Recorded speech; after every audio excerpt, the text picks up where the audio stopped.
오늘 연이어서 누가복음 있는 사마리아 여행 시리즈를 계속할까 합니다. 왜 오늘 같은 날은 좀 특별 설교를 하고 싶어도 제가 안식일 때 4주를 빠지기니까 이게 이제 만만치 않아요. 스케줄이 만만치 않아요. 그래서 연이어서 사마리아 여행 시리즈를 그대로 이어갈까 합니다. 그럼에도 불구하고 오늘 우리에게 주실 메시지가 아주 구원에 관한 메시지이므로 아주 특별하다고 할 것입니다. 그러니까 오늘 다루는 메시지가 그렇게 기독교의 2000년 교회사에서 말도 많고 탈도 많았던 바로 구원에 관한 문제다. 이것 때문에 이단들이 얼마나 정통교회를, 기독교를 공격했는지 모릅니다. 그러면 이 2000년 동안 일어났던 구원론의 문제의 핵심이 뭐냐 하면 세 가지입니다. 한마디로. 첫 번째, 누가 구원을 받느냐. 한쪽에서는 모든 인류가 믿는 사람이 구원을 받는다. 그래서 우리 쪽에서는 뭐라고 얘기할까요? 하나님의 택한 백성이 구원을 받는다 라고 얘기하는 거예요. 두 번째 논쟁이 뭐냐면 구원은 어떻게 받느냐라는 문제입니다. 우리를 반대하는 쪽에서는 구원은 인간의 노력과 공로와 선행을 통해서 받는다. 혹은 하나님의 내미신 은혜의 손길을 우리가 잡을 때에만 구원을 받는다 라고 주장하지만 우리 쪽에서는 오직 믿음으로 하나님의 은혜의 선물로 주신 믿음으로만 구원을 받게 된다라고 주장을 하는 것입니다. 세 번째 구원론의 논쟁이 뭐냐면 받은 구원을 잃어버릴 수 있느냐 없느냐 하는 문제입니다. 우리를 반대하는 쪽에서는 잘못 살면 그리스도인답지 못하게 비도덕적으로 살아가면 구원을 잃어버릴 수도 있다라고 얘기하지만 우리 주님은 단 한 번도 그렇게 말씀하지 않았습니다. 성경에는 반드시 한 번 받은 구원의 길을 잃어버리지 않도록 주께서 지키실 것이다 라고 말씀한다는 것입니다. 자, 그렇다면 오늘 우리에게 주신 조본문의 비유는 많은 구원에 있어서 핵심적인 교리를 몇 가지 가르쳐주고 있다는 점에서 매우 의미 있는 본문이라고 할 것입니다. 자, 유심히 한번 같이 살펴보도록 하겠습니다. 먼저 22절을 봅시다. 주님이 지금 어디로 여행하고 있나요? 예루살렘으로 향하고 있죠. 그죠?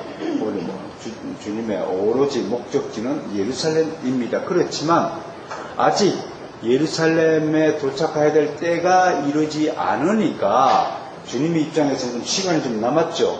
시간이 남은 것을 그냥 한가하게 시간을 보내거나 그러지 않고 예루살렘으로 여행하시면서 할 수 있는 한 모든 성읍과 모든 부류의 사람들을 만나서 하나님 나라의 소식을 전하고 세상에서 가장 중요하고 필요한 게 뭐냐, 가장 기쁜 소식이 뭐냐, 그 복음을 되도록이면 많은 사람들에게 전하고자 노력하고 있습니다.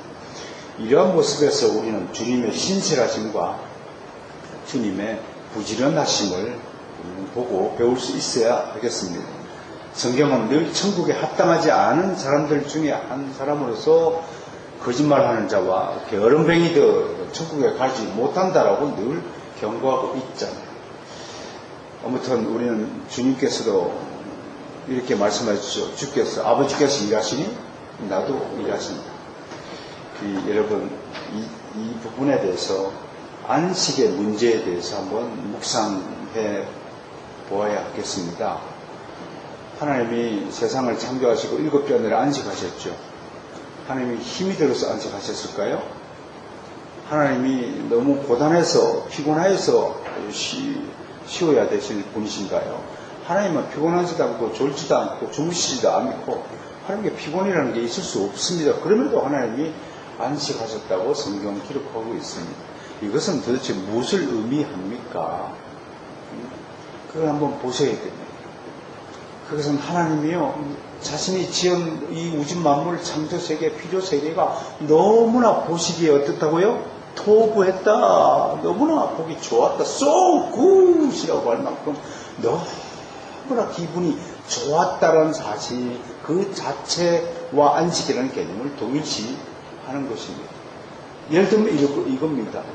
만약에 저도 여러분들이 이렇게 눈을 팍 들고 정말로 신령과 진정으로 예배하는 모습을 보면요, 이것 자체가 최고의 안식이라는 거예요.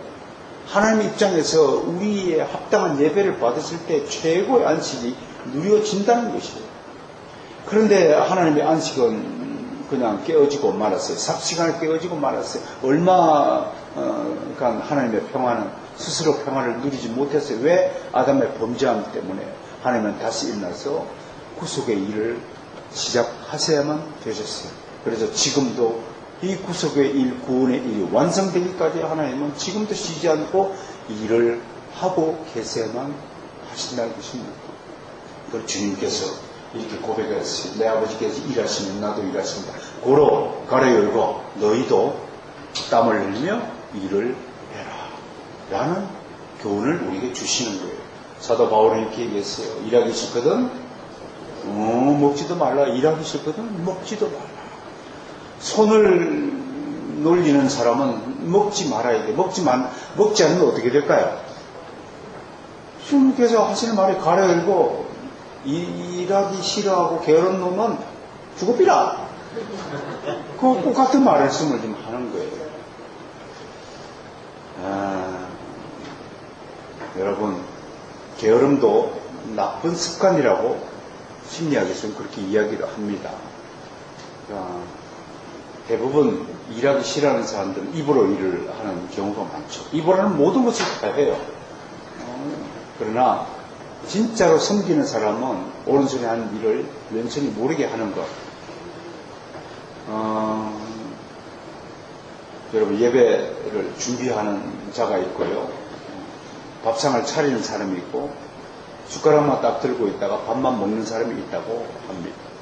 이 예배 자리 위에서도 아침부터 일찍 내려와서 상을 닦고 이 마룻바닥을 닦는 사람이 있는가 하면 그 사람이 다 그런 것 같아요. 어느 조직이나 가도요. 누리려고 하는 사람이 있고 섬기려고 하는 사람이 있다고 하는 것입니다.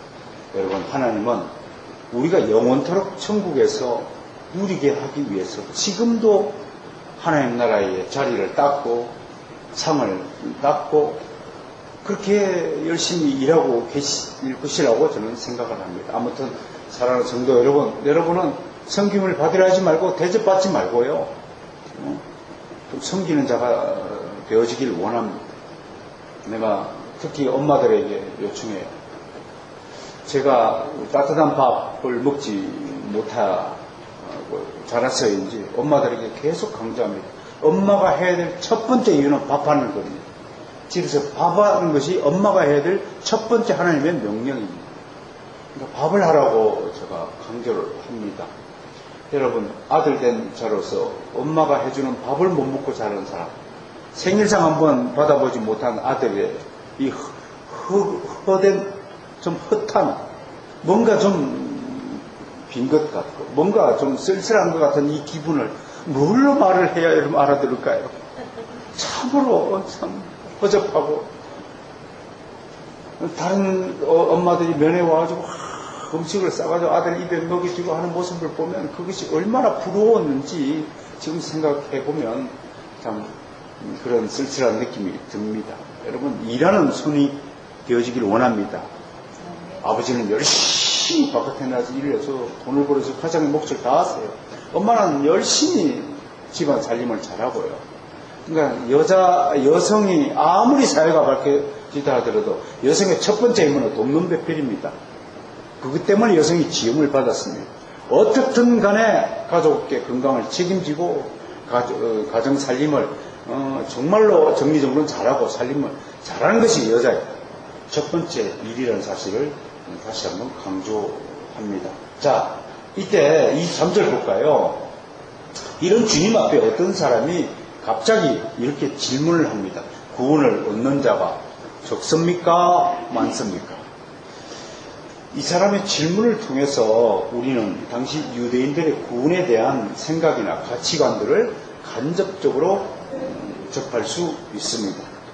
당시 유대인들은 대개 구원에 대해서 하나님의 언약 백성인 아브라함의 자손이면 무조건 다 구원을 받을 것이다 라고 생각을 하는 아주 유치한 수준에 머물러 있었다 이겁니다. 이 사람의 질문을 통해서, 질문은 굉장히 좋은 태도죠. 학습 태도죠. 그러나 질문하는 사람들의 이 질문 수준을 통해서 이 사람들이, 당시 유대인들이 구원에 대한 구원론관, 구원에 대한 어떤 생각들이 어떤 것인가를 우리는 유추할 수 있다 이겁니다. 자, 유대인들이 이렇게 생각하는 근거가 있겠습니까? 없겠습니까? 있으니까 이렇게 주장한단 말이에요. 제가 읽어드린 창세기 17장 7절 8절에 이렇게 되어 있어요. 내가 내 언약을 나와 너미 내 대대 후손 사이에 세워서 영원한 언약을 삼고 언약을 약속을 하겠다 이렇게 말씀했어요. 어떤 약속이냐? 너와 내 후손의 하나님이 되리라. 내가 너와 내 후손에게 네가 거류한 이 땅 곧 가나안 온 땅을 주어 영원한 기업이 되게 하고 나는 그들의 하나님이 되리라 라고 약속을 했으니까 우리는 이스라엘 백성은 아브라함의 후손이므로 액면 그대로 받아들이면 무조건 구원을 받는데 무슨 다른 구원의 비책이 필요하느냐라고 오늘 질문을 하고 있습니다. 그러나 자세히 살펴보면 7절에서요. 창세기 17장 7절에서 보면 하나님은 아브라함과 그 후손들을 두고 영원히 그들이 하나님이 된다고 선포하시지만 8절에서는 여기에 조건부가 딱 등장해요. 그게 뭐냐면 가나안 땅에 거할 때에 그 땅이 영원한 기업이 되고 그 땅에 머무는 자만이 하나님의 영원한 언약 백성이 된다고 하는 것입니다. 그러니까 만약에 거꾸로 가나안이라는 약속의 땅을 벗어난다면 그러면 어떻게 될 것인가 라는 문제를 살펴봐야 한다는 것이에요. 즉 하나님이 설정하신 가나안이라는 범주 안에 거할 때 하나님의 언약적 성취가 보장된다는 것입니다. 여기서 우리는 가나안 땅을 벗어난다는 말의 의미를 좀 생각을 해봐야 돼요. 그것은 뭐냐면 구약의 가나안은 신약에서 예수 그리스도라는 구원의 범주를 예표하고 상징하는 용어이기 때문에 그렇습니다. 그러니까 가나안 땅을 벗어난다는 것은 예수 그리스도의 밖에 있다는 것과 같은 의미라는 것이에요. 다시 말해서 구약 성경에서 구원의 범주가 몇 개 주어졌어요. 여러분 제일 생각나는 건 뭔가요? 노아의 방주. 방주 안에 있는 동물이어야만 존재해야만 구원을 받았어요. 그 다음에 언약 백성의 계보에 들어야만 구원을 받는 거예요. 그래서 셈이 누구를 낳고 누가 누구를 낳고 누가 누구를 낳고 그 계보가 구약 성경에 그려져 있는 것이에요. 그리고 가시적인 지리적 조건으로서 가나안 땅이 이스라엘 백성에게 구원의 범주로 제시되었어요. 신약 성경에 들어와서 이 모든 구약의 범주는 어디로 다 성취가 되었냐면 예수 그리스도로 성취가 된 것입니다. 그런데 보통 유대인들의 생각과는 달리 예수님은 전혀 다른 차원에서 지금 구원의 문제를 논하고 있다는 거예요. 우선 예수님은 아브라함의 자손이라고 해서 다 구원을 받는 것이 아니라고 선언했습니다. 여기서만 이렇게 말씀하신 것이 아니라 벌써 이 말씀을 하시기 전에 이미 요한복음 8장 31절과 47절에서 예수님은 유대인들과의 대화를 통해서 이렇게 말씀하셨거든요. 제가 설명을 드리죠. 이렇게 얘기했어요. 주님 유대인들에게 너희가 내 말에 거하면 내 제자가 되고 진리가 너희를 자유케 할 것이다 라고 말씀했어요. 그러니까 유대인들은 예수님에게 이렇게 반문하여요. 어떻게 반문하냐면 우리가 아브라함의 자손으로 남의 종이 된 적이 없는데 왜 자유롭게 되라고 하느냐. 우리는 자유자인데 우리가 언제 노예가 된 적이 있느냐. 그런데 왜 자유하라고 하느냐 라고 반문합니다. 그러니까 예수님은 4절에서 이렇게 이야기해요.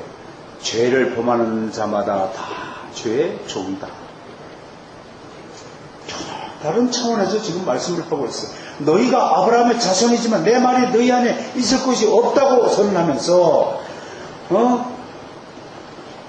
이에 유대인들이 우리 아버지는 아브라함이라고 하니까 예수님은 41절에서 아버지는 한 번 보시니 곧 하나님이시다라고 말씀하십니다. 최종적으로 이렇게 탁 선언하십니다. 따라서 하세요. 하나님께 속한 자는 하나님의 말씀을 듣지만 너희는 하나님께 속하지 아니하므로 하나님의 말씀을 듣지 않는다. 여러분, 아브라함의 자손이라고 구원을 받는 것이 아니라 하나님의 말씀이 내 안에 거하는 자가 구원을 받는 것이라고 예수님이 설명한 거예요. 그러니까 여러분, 구원에 있어서 하나님의 말씀 안에 거한다는 것이 얼마나 중요한지 예수님의 말씀을 통해서 우리는 다시 확신할 수 있습니다. 요한복음의 이 말씀은 구원에 대한 중요한 지침을 제공합니다. 즉, 구원은 육적으로 아브라함의 후손이라고 해서 받는 것이 아니라 하나님의 말씀을 진리로 받아들이고 믿는 자가 구원을 받는다고 하는 것입니다. 이것을 사도 바울은 로마서 9장 7절과 8절에서 이렇게 해석했습니다. 여러분, 너무 잘 아시는 말씀이죠. 또한 아브라함의 씨가 다 그의 자녀가 아니라, 아브라함이 자식을 몇 명 낳았죠? 8명 낳았어요. 이스마엘과 이삭과 부드라 사이에 6명을 낳았어요.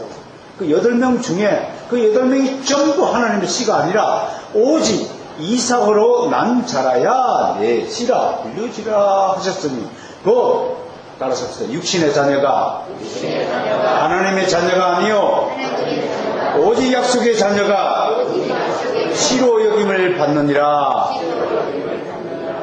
아멘. 우리가 육신으로는 아브라함하고 관계가 없는 후손이지만 믿음으로 믿음의 조상을 후손이라는 자체를 통해서 하나님의 말씀의 씨앗이 우리에게 뿌려졌기 때문에 우리가 구원받은 하나님의 자녀라고 믿고 고백할 수 있다는 것입니다. 한편으로 여기서 중요한 단어가 하나 있는데, 바로 믿음은 뭐에서 난다고요? 들음에서 난다. 들음이라는 단어가 굉장히 중요한 요소인가를 알 수 있습니다. 그래서 로마서에서 바울은 믿음은 들음에서 난다고 하였습니다. 하나님께 속한 자는 하나님의 말씀이 귀에 쏙쏙 들리는 겁니다. 설교 시간에 하나님의 말씀이 쏙쏙 안 들리면 그건 하나님 자녀가 아닐 가능성이 많습니다. 그래도 하나님의 자녀가 아니면 누구 자녀인가는 굳이 말을 하지 않아도 다 아는 바일 것입니다. 이 세상은 두 종류의 자녀밖에 없어요. 하나님의 자녀와 개의 자녀, 두 종류밖에 없어요. 당신이 하나님의 자녀가 아니라면 당신은 분명히 이 자식의 자녀가 될 것입니다. 다른 자녀가 있을 수 없어요. 그런데 하나님의 자녀의 특징이 몇 개씩 성경에 소개되어 있어요. 그 첫 번째가 하나님의 말씀이 귀에 들리느냐 들리지 않느냐의 차이가 있다고 했습니다. 평생을 설교를 들어도 무슨 얘기인지 못 알아듣는 사람이 있다면 그는 그놈의 자식이 될 것입니다. 하나님의 말씀이 귀에 쏙쏙 들려진 귀를 유머로 무슨 귀라고 그래요? 할례받은 귀라고 말하는 것입니다. 귀가 할례받지 않으면 하나님의 설교가 들려지지 않는다고 할 것입니다. 자, 이러한 유대인들의 고정관념을 깨기 위해서 예수님이 아브라함의 씨라고 후손이라고 다 너희가 구원받는 게 아니다 라고 오늘 선포했어요. 이 말을 들은 유대인들의 충격이 어땠을까요? 아마 반응은 제각각이었을 것입니다. 어떤 이는 속으로 부글부글 끓고 분노를 숨죽이고, 간혹 신학교나 어떤 특강이나 어떤 초청받아서 가는 설교를 통해서 이렇게 얘기하다 보면 갑자기 얼굴이 부글부글 끌어올리는 성도를 보게 됩니다. 교인을 보게 됩니다. 그 얘기는 벌써 그 말씀이 자기 문제와 부딪혔다는 증명이 됩니다.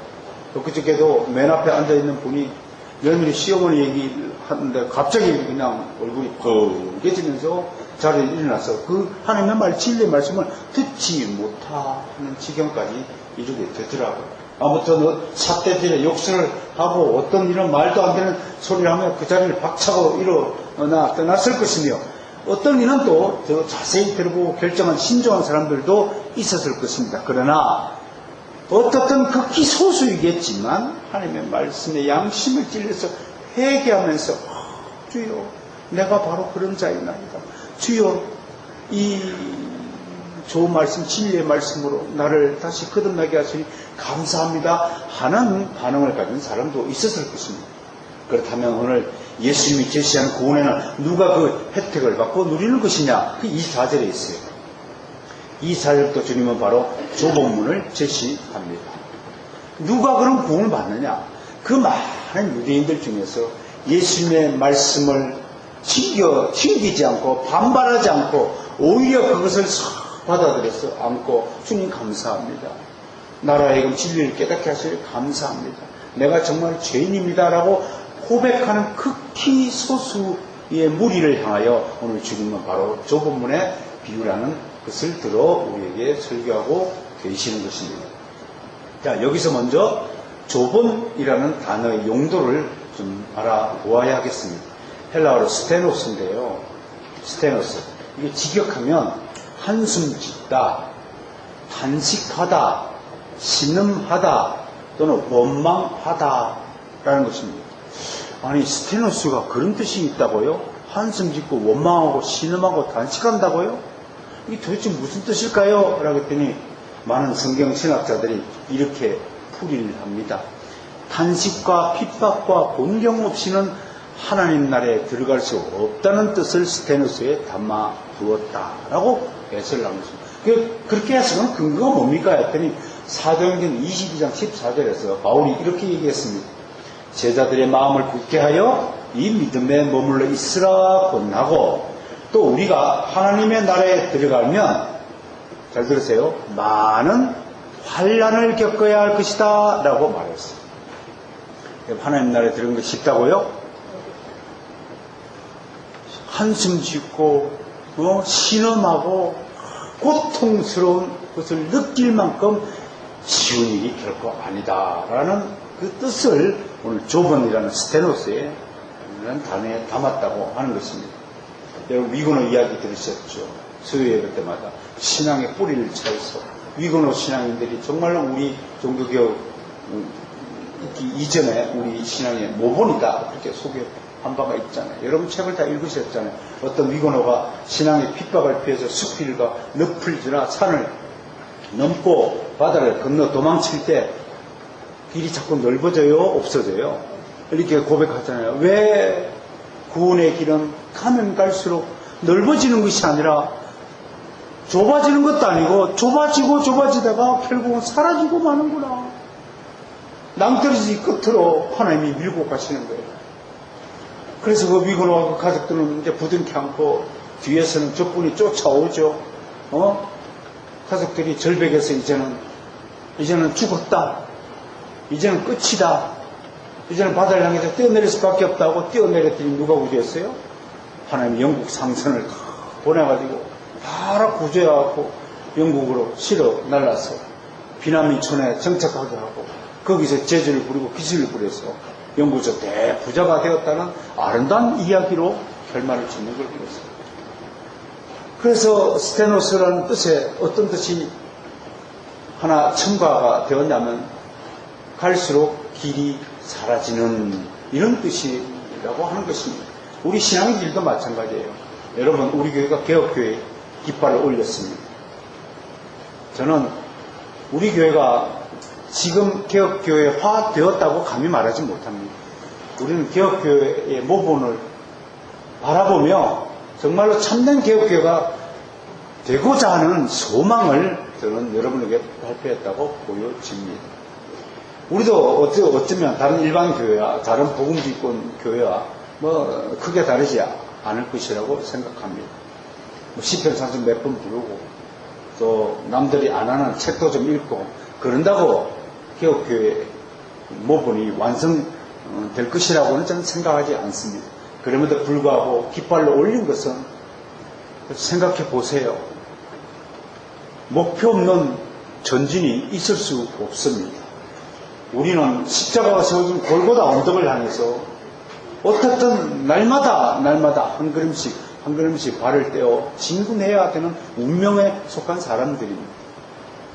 이 땅에 세워진 모든 지상교회는 종교개혁으로 말미암아 나타난 그 개혁교회의 모본을 향하여 진군해야 될 의무를 지녔다는 것을 저는 여러분 앞에 선포하는 것입니다. 솔직히 말씀드려서 여러분, 난 여러분과 함께 앞으로도 고민하겠지만 많은 분들이 제자리에 눌러 앉아서 정체된 상태에 머물러 있음을 발견하게 됩니다. 신앙생활 30년이 되었음에도 웨스트민스터 신앙고백서를 단 한 줄도 읽어보지 않은 그리스도인들이 수두룩합니다. 여러분들 같으면 여러분들이 자녀가 한 7살 때까지만 딱 키가 자라고 그 뒤로 키가 자라지 않는 자녀를 바라보면 여러분 심정은 어떻겠습니까? 그런 부모의 마음은 아마 찢어질 것입니다. 하나님도 마찬가지예요. 한국 교회를 바라보는 하나님의 심정이 어떨까를 생각하면 정말 여기가 메어집니다. 메어져. 물론 그 책임이 우리 같은 영적 지도자에게 있다는 사실은 명확합니다. 그럼에도 여러분들이 영적 장애인으로 계속 영적 수준으로 이제 초등학생도 안 되고 유치원생에 머물러 있는 모습이라면 얼마나 하나님의 마음이 아프실까요? 어떻든요, 개혁교회의 길은 결코 평탄한 길이 아닙니다. 아무도 이 길을 자발적으로 스스로 즐거워하며 걸으려고 하지 않을 것입니다. 나는 분명히 알고 있습니다. 수많은 사람들이 쉽고 편안한 길, 재미있는 교회를 찾아서 신앙생활의 길을 떠날지도 모를 것입니다. 내 마음에 드는 교회를 찾아서 선택할지 모릅니다. 주차장이 시설이 좋은 교회를 떠날지 모릅니다. 내 개인적인 일에 간섭하지 않는 교회를 선택할지도 모릅니다. 시설이 어마어마하고 좋은 시설이 되어 있는 교회를 선택할 수도 있을 것입니다. 그러나 여러분 신앙의 길은 그런 것이 아니라는 사실은 여러분을 이 시간을 통해서 분명히 깨달아 주시면 하나님의 은혜가 여러분에게 임하리라고 믿습니다.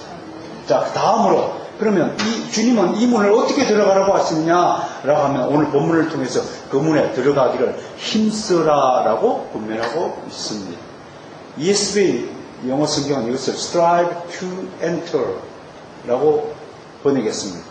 그러니까 우리나라 번역에는 그냥 힘써라, 조금 애써라, 노력하라 그런 뜻이지만 원래 원어적으로는 strive라는 것은 싸운다는 뜻입니다. 이것을요 핸드릭스는 이렇게 풀이합니다. 전쟁터나 투기장대에서 목숨을 걸고 죽기 살기로 싸우라 라는 뜻을 가지고 있다고 하는 것입니다. 우리의 적들은 사단과 죄와 자아라고 말하고 있습니다. 주님은 좁은 문에 들어가는 일을 단순히 조금 노력하는 정도가 아니라 죽기 살기로 각오를 하고 죽기 살기로 땀을 흘리며 열심히 일하고 싸우는 사람만에게 천국의 문이 열린다라고 주님은 말씀하고 있다는 것입니다. 그런 차원에서 저는 바로선 교회 성도들이 한국교회의 모범이 되어서 이야 정말 신앙생활은 이렇게 하는 거구나 라는 부분을 여러분들이 이 한국교회를 향해서 보여줄 의무가 있다는 것을 저는 여러분에게 강조하는 것입니다. 성경 공부 이렇게 하는 거구나, 기도생활 이렇게 하는 거구나, 헌금생활 이렇게 하는 거구나, 성도 교회에 와서 봉사 이렇게 하는 거구나, 여러분 수련회 이렇게 하는 거구나, 우리 아이들 주일학교 이렇게 운영하는 거구나, 평소에 하루 24시간 삶을 이렇게 살아가는구나 라는 것을 여러분들이 반드시 실천하고 모범으로 보여줘야 한다는 것을 여러분에게 주문하고자 하는 것입니다. 이 길이 쉬운 일일까요? 아 목사님 저는요 그 정도로 애쓰고 안 살래요. 아이고 뭐 이렇게 힘을 쓰고 살아요. 대충 살죠. 이 좋은 세상에까지 와서 꼭 그렇게 살아야 돼요. 여러분 철로역정에서 크리스찬을 방해하는 두 녀석이 따라붙죠. 하나는 허영이고 또 하나는 무사한 일이죠. 예? 또 중간에 정해진 길을 따라가지 않고 빨리 가려고 담을 띄워놓은 놈도 있었죠. 여러분들은 어떤 부류의 사람에 속합니까? 하나님이 정해진 그 모습 루트를 따라서 하나씩 내게 주신 모든 조건과 환경을 굴하지 않고 그래 환경이야 와라 적들아 나한테 와라 내가 죽기 살기로 너와 싸워서 이기리라 하고 사느냐 아니면 적당하게 핑계대고 요리조리 피해 다니면서 안전한 길만 찾으러 다니면서 그런 인생을 살 것인가는 여러분들의 선택의 몫이라 할 것입니다. 과연 여러분은 어떤 부류에 속하느냐 스트라이브 하는 족속이냐 라는 것을 생각해 보아야 할 것입니다. 주님은 우리가 분명히 말씀했어요. 천국은 침노하는 자의 것이다 라고 선포하였습니다. 여기에 바로 좁은 문에 비밀이 있다고 하는 것입니다. 자발적으로 이 문을 통과해 구원의 길을 걷겠다고 자원한 사람은 극히 드물지만 이 문이 우리에게 주어졌다는 사실을 믿으시길 바랍니다. 그런데 중요한 것은 이 문은 사람의 힘으로는 열 수도 없고 들어갈 수도 없다는 것입니다. 이 사실 끝에 보세요. 들어가기를 구하여도 못하는 자가 많다고 한 것입니다. 오직 주님이 열어주실 때 들어가고 주님이 함께 하실 때 들어가는 것입니다. 이것을 제가 뭐라고 표현하나요? 따라서 합시다. 자력, 구원, 불능이다. 구원의 문제는 우리 힘으로 구원의 문을 열 수 있는 것이 아니라고 하는 것입니다. 그러면 구원의 문제에 대해 인간의 자유의지를 지나치게 낙관적으로 보고 야, 네가 할 수 있어. You can do it. 하고 긍정의 메시지를 던지는 수많은 복음주의의 설교 메시지가 이 땅에도 함께 존재하는 사실을 여러분 분명히 기억해야 됩니다. 무슨 오스틴인가 하는 사가 긍정의 힘을 책을 써가지고 베스트셀러를 길었어요. 많은 사람들이 그래 할 수 있어. 우리가 노력하면 구원의 열매도 우리가 따먹을 수 있으라고 복음을 메시지를 전하니까 사람들이 환호하고 우와 대단해 you are great. 내가 정말 그 말씀 내가 듣고 싶었던 말씀이야 라고 생각하면서 온 부류가 그쪽으로 다 쏠려갔던 기억을 하십니까? 기억하십니까? 미안하지만 그 사람 쫓아간 수많은 사람은 낭떠러지로 다 떨어져 죽고 말하실 것입니다. 구원은 그런 방식으로 얻어지는 것이 아니라고 명백히 성경이 이야기합니다. 아담 이후 원죄로 태어난 인간은 전적으로 타락한 존재이기에 구원에 관한 그 어떤 능력도 발휘하지 못한다고 할 것입니다. 다음은 25절 볼까요? 이 문에 늦게 도착하는 사람들도 많다는 것을 또한 알 수 있습니다. 이렇게 도착해서 문을 열어달라고 하지만 집주인으로부터 거절을 당합니다. 우리 가운데도 항상 이런 부류가 있습니다. 어떤 조직이나 단체에도 이런 사람으로 인해 곤란을 겪고 다른 사람들이 피해를 입게 됩니다. 제 군대에 있을 때도 이런 분이 한 분 계셨어요. 이분 때문에 맨날 우리 중대는 단체 계약을 받았어요. 이분만 좀 빨리 일어나서 도착했으면 우리가 얼차를 받지 않을 텐데 항상 우리는 이분 때문에 꼴찌를 되었어요. 일종의 게으름적 속입니다. 요즘 말로 치면 귀차니즘 병에 걸린 환자들입니다. 성경에도 이런 부류가 소개됩니다. 바로 열처녀 비유에서 게으른 다섯 처녀 이야기가 등장합니다. 남들은 그 시간에 양초와 기름 준비하느라고 여념이 없는데 게으른 다섯 처녀는 그 시간에 핸드폰 보고 게임하고 톡하느라 정신을 파느라고 정작 주님이 오실 시간을 맞추지 못하는 것입니다. 게으른 사람들의 인생이 늘 이런 식입니다. 이들의 공통적인 특징이 뭐냐면 언제나 자신에게 주어진 과업을 완수하지 못한다는 것이 특징입니다. 숙제를 내주면요 아예 하지 않거나 아예 절반만 하는 아이들이 있습니다. 다 완수하지 못합니다. 숙제를 다 완수하면 뭔가 큰 일이 나는 것처럼 생각하는 부류가 있다는 것입니다. 늘 남들이 도와줘야 하거나 아니면 남의 것을 뺏어서 남의 것을 베껴서 급하게 숙제를 하는 부류가 있다는 것입니다. 그렇게라도 채우지 못하면 늘 이 사람은 결핍의 상태에서 살아야 한다는 것입니다. 이것이 게으른 자가 맞이하는 운명이요 실상입니다. 잠언서를 보시면 이 게으른 자가 맞이해야 될 운명적인 내용이 등장합니다. 이렇게 되어 있어요. 이 4장 33절 34절 제가 읽어드립니다. 내가 좀 더 자자, 좀 더 졸자, 손을 모으고 좀 더 누워있자. 평소에 깨어있을 때 행동은 그런 거를 이렇게 걷다가 잘 때는 두 손을 하나 모으고 이렇게 얌전하게 잠자는 겁니다. 이런 잠잘 때 얌전한 사람은 내 빈궁이 강도같이 오며, 빈궁이 뭐예요? 에? 후궁 다음에 빈궁인가요? 아니에요. 지독한 가난을 빈궁이라고 하는 거예요. 상상조차 하지 못할 가난함, 먹을 것조차 없는 상태를 빈궁이라는 거예요. 그것이 강도같이 오며 내 곤핍이, 아니 잠을 다 실컷 자면서도 항상 이 사람 입에는 게으른 사람 특징이 뭐예요? 피곤하다, 피곤하다, 아이고 피곤해, 아이고 피곤해. 5시간밖에 잠을 안 자는 사람은 활기차다. 10시간, 12시간 잠을 자는 거면 피곤하다. 내 곰핍이 군사같이 이러더라고. 곰핍이 군사같이 이러는 게 뭐예요? 신기하게도 게으른 사람은요, 피곤이 남보다 10배 이상 많다는 거예요. 군사처럼 많이 찾아온다는 거예요. 이게 게으른 사람의 특징이 운명이라는 것입니다. 자, 이런 사람이 그 다음 25절 본문에 대표적인 사례가 여기에 소개되고 있어요. 자, 뒤늦게 도착한 게으름뱅이가 등장하는데, 근데 놀랍게도 이 사람은 한 사람이 아니라 여러 사람입니다. 왜냐하면 자기들이요, 뭐라고 표현하냐면 우리라고 복수로 표현해요. 그 게으름뱅이들이 늦게 도착한 사람들, 구원의 문에, 천국문에 늦게 도착한 사람들이 한 사람이 아니라 여러 사람 다수라는 것을 우리가 알 수 있어요. 그러면 구원의 좁은 문으로 들어가는 자는 다수가 아니라 소수고, 구원의 문 앞에 늦게 도착한 사람은 다수라고 좀 소개하는 거예요. 뒤늦게 사태를 이제 파악했어요. 게으름뱅이들이요. 그래서 문 앞에 서서 안에 있는 주인에게 하소연을 합니다. 한마디로 이건 말도 안 되는 억지죠. 문은 이미 닫혔어요. 닫힌 문은 절대로 다시 열리지 않는다는 것이 하나님이 정해두신 절대 법칙이에요. 그런데 문 밖에 게으름이들은 계속 문을 두들겨요.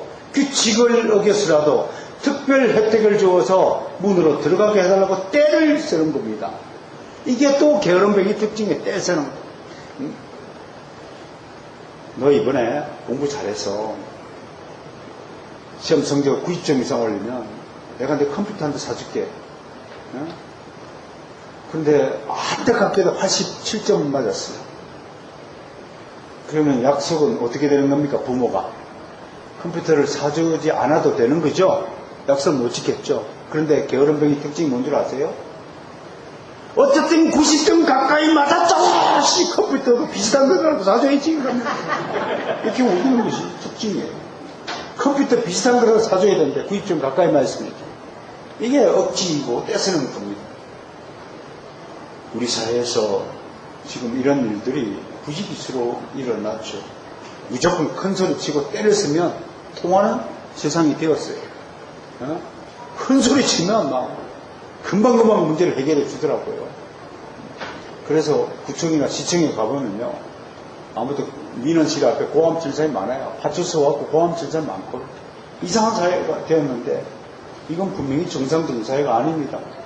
너도나도 규칙을 어기고 법을 무시하고 지 마음대로 자기 좋을 대로 자기 편에 유리한 대로 해석하고, 그러나 우리 주님은 절대로 법과 질서와 규칙을 위반하는 분이 아니십니다.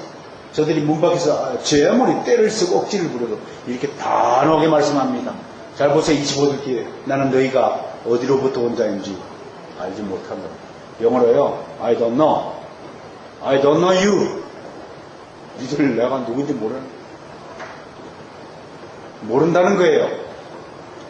이야, 여러분 천국 문 앞에 갔는데 니 누구? 그러면 저 골치 아파집니다.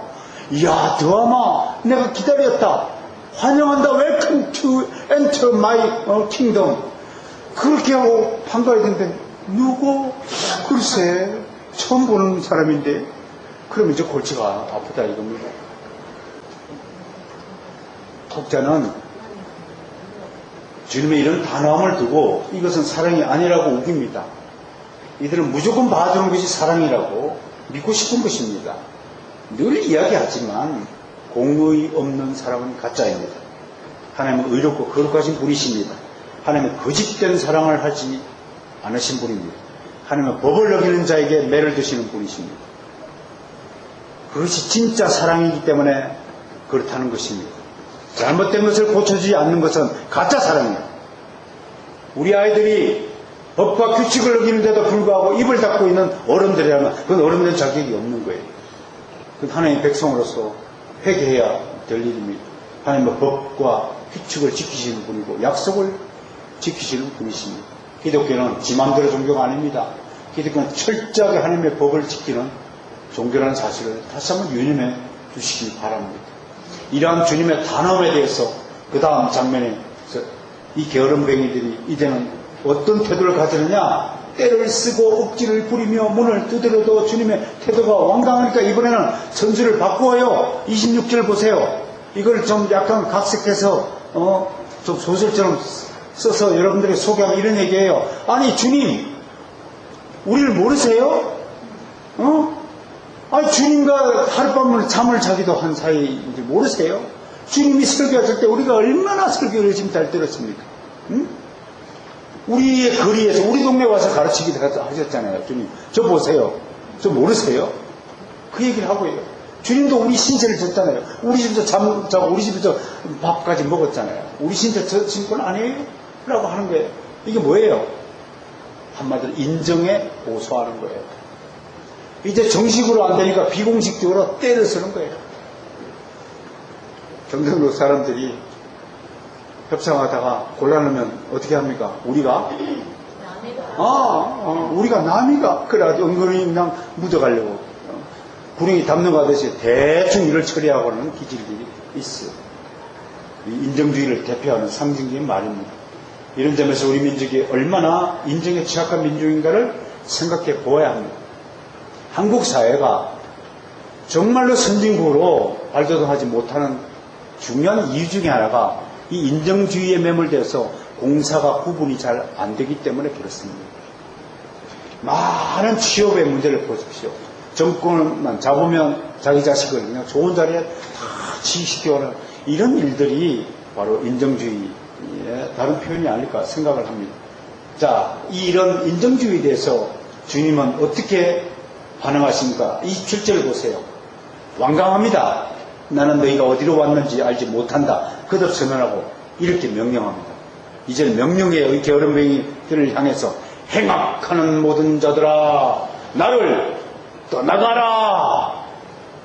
이 게으름뱅이들아 얼른 떠나가라. 썩거들아. 그렇게 단호하게 말씀하시고 있습니다. 이건 심판 때에 주님이 행하실 행동들을 미리 보는 것입니다. 심판의 때엔 추호도 인정주의나 다른 이유들이 끼어들 여지가 없다는 것을 선포하는 것입니다. 정해진 법과 규칙은 하나님의 의에 그대로 시행될 것입니다. 지옥 갈자가 천국에 가고 천국 갈자가 지옥에 갈 만큼 변경된 법은 없습니다. 다음으로 이 구절에서 우리는 게으름뱅이들이 늦은 이유를 알 수 있습니다. 이 모든 이유를 주님은 행악으로 해석합니다. 게으름뱅이들이 제멋대로 지 하고 싶은 대로 놀고 싶은 대로 다 놀았고 즐기고 무엇을 했든지 간에 제 시간에 도착하지 못하는 것이 그게 악이라고 하는 것입니다. 악.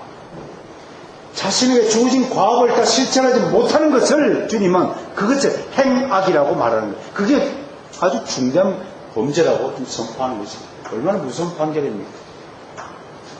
세상살이에 빠져서 주님을 잊어버리고 주님을 부정하는 자들이 맞이할 마지막 심판은 인간의 요령과 판단과 결정에 어떤 영향도 받지 않는 것을 명심해야 됩니다.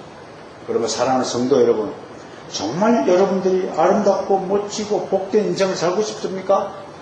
그렇다면 내 생각, 내 태도, 내 판단을 다 버리시고 나에게 주시는 정말 하나님 나에게 무엇을 원하십니까? 라는 기도를 드리세요. 그 기도의 응답이 될 때 10년, 20년과 그 기도하세요.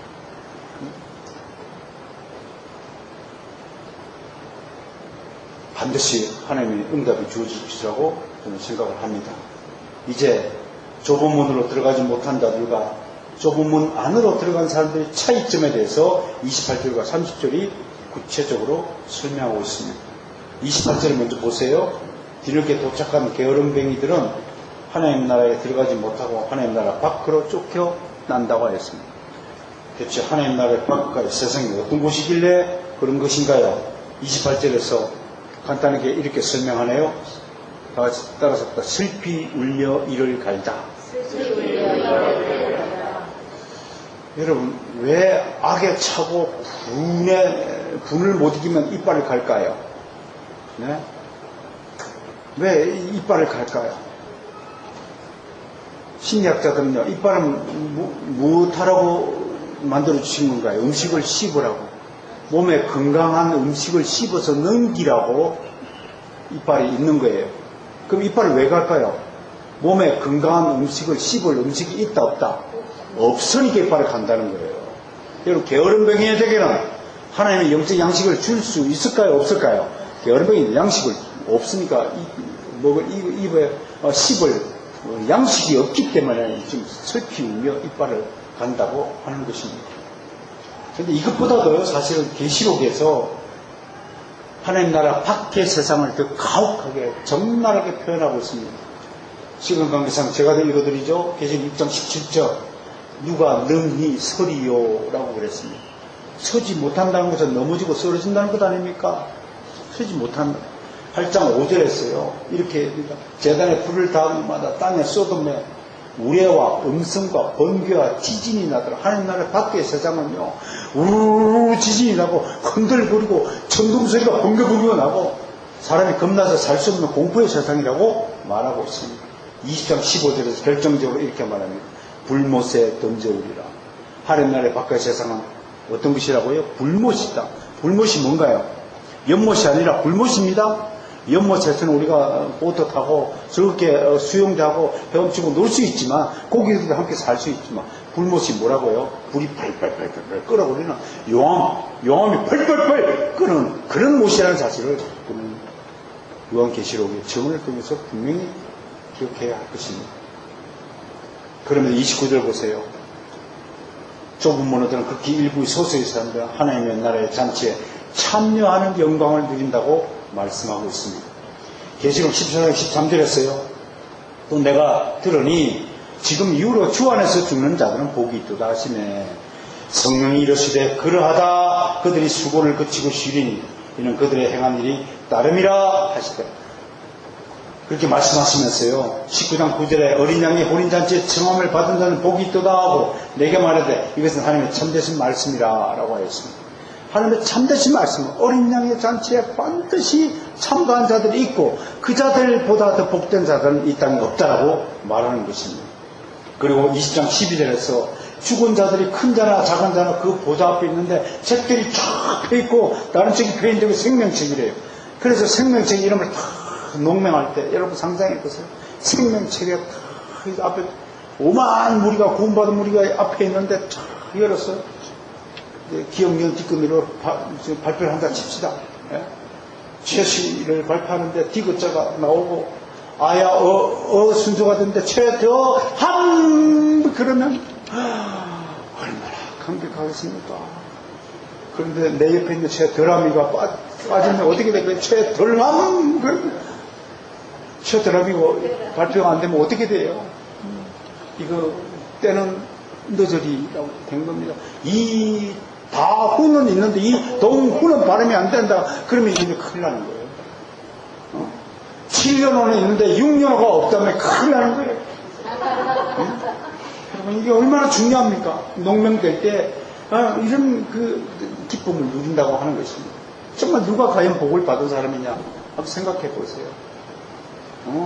하나님 나라의 잔치 자리에서 하나님 이름을 거명할 때 예 여기 있습니다 라는 그 사람 그 복을 우리 누려야 된다고 하는 것입니다. 30절에서 주님은 천국에 들어가는 일은 시간 순서가 아니라 주님의 택감에 따라 먼저 될 자와 나중될 자가 정해져 있다고 말합니다. 나중된 자로서의 먼저 된 자와 먼저 된 자로서의 나중된 자가 있다고 하는 것입니다. 이걸 잘 분석해야 됩니다. 먼저 나중된 자로서 먼저 된 자는 처음엔 하나님의 은혜를 받을 수 있는 방법이 없었던 환경에서 태어났지만 뒤늦게 하나님의 은혜를 받은 사람, 저 같은 사람. 저희 집안 22대째 불교 우상 숭배 단지 집안이에요.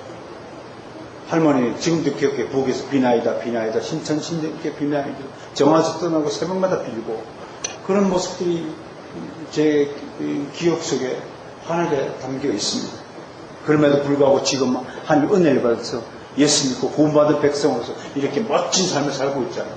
그러면 먼저 된 자로서 나중된 자는 뭐냐? 충분히 하나님의 은혜를 받을 수 있는 그런 기회가 주어졌고 환경 속에서 자람에도 불구하고 예수 안 믿고 사는 사람을 이루고 있다는 것입니다. 세상 만사가 그런 것 같아요. 풍족한 가정에서 자란 아이들은 자신이 풍족한 환경이 당연한 것으로 여기면 감사함이 없습니다. 요즘 우리 아이들 바라보는 것 같아요. 북한의 아이들이나 조금이라도 저 아프리카 아이들 생각하면 그들이야말로 나중된 자로서 먼저 된 자요.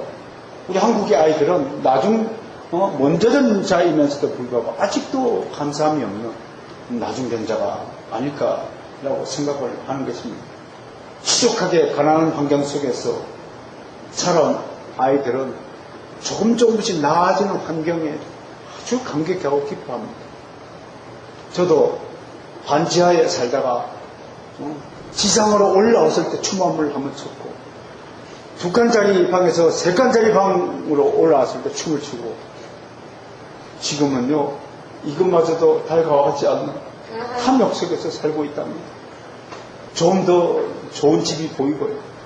차도 이렇게 좋은 차를 주었음에도 불구하고 더 좋은 차는 없을까 하고 바라보는 그런 제 모습을 볼 때마다 참 나라는 사람이 정말 한심한 사람이구나 라고 생각할 때가 있다는 것입니다.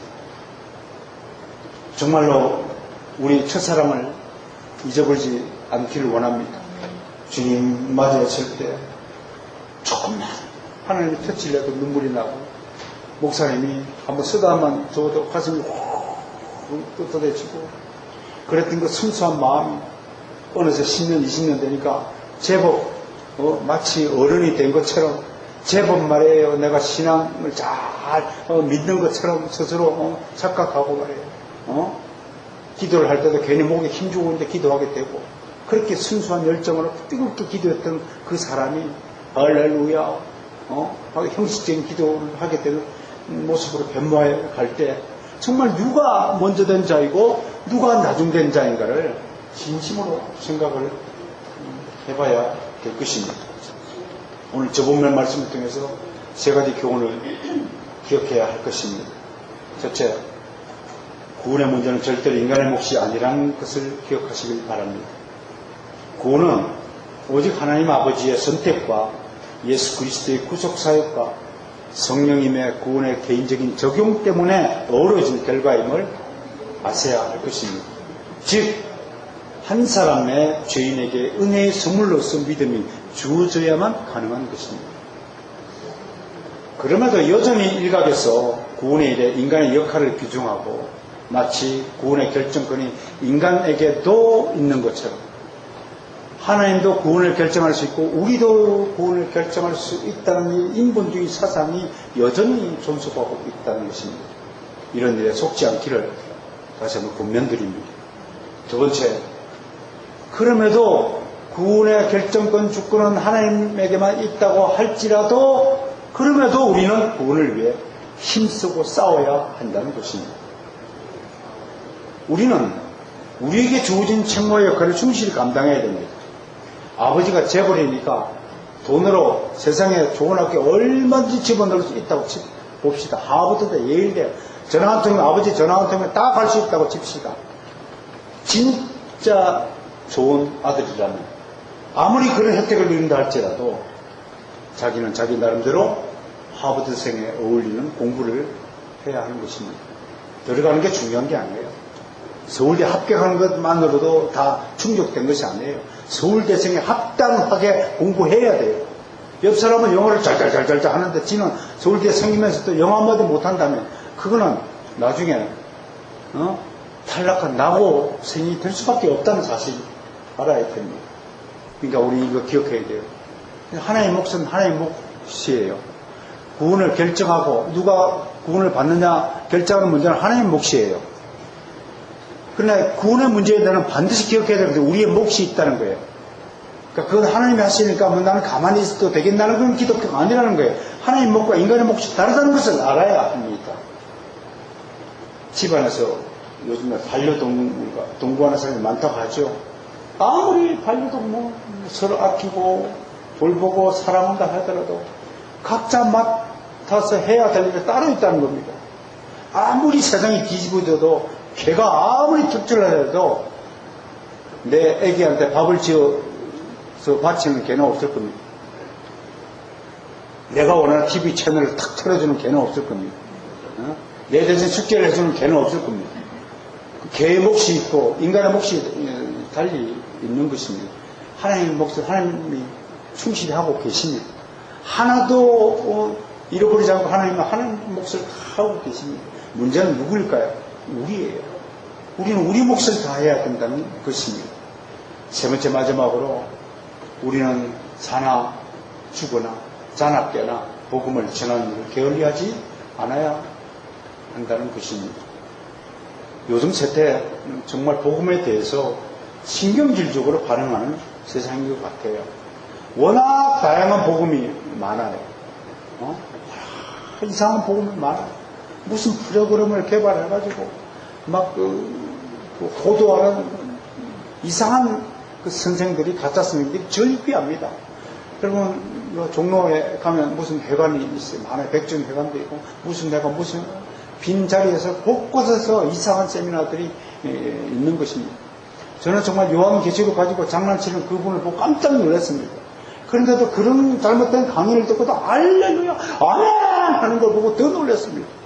여러분 아멘은 무슨 뜻입니까? 믿습니다 하는 거예요. 여러분 2더하기는 4 그래 믿습니다 그래 이제 2더하기는 3이에요 근데 아멘 다 정신병자 아니에요? 2더하기가 3입니까? 잘못된 주장에 왜 아멘 합니까 여러분? 당연한 이치 아니에요? 이렇게 다양한 복음이 존재하니까 세상 사람들 이제 그냥 뭐가 옳은지 뭐가 그런지 모르니까 아예 싸잡아서 아이 귀찮아 얘기하지 마라 그리고 알레르기 반응을 보이는 시대가 되어버렸습니다.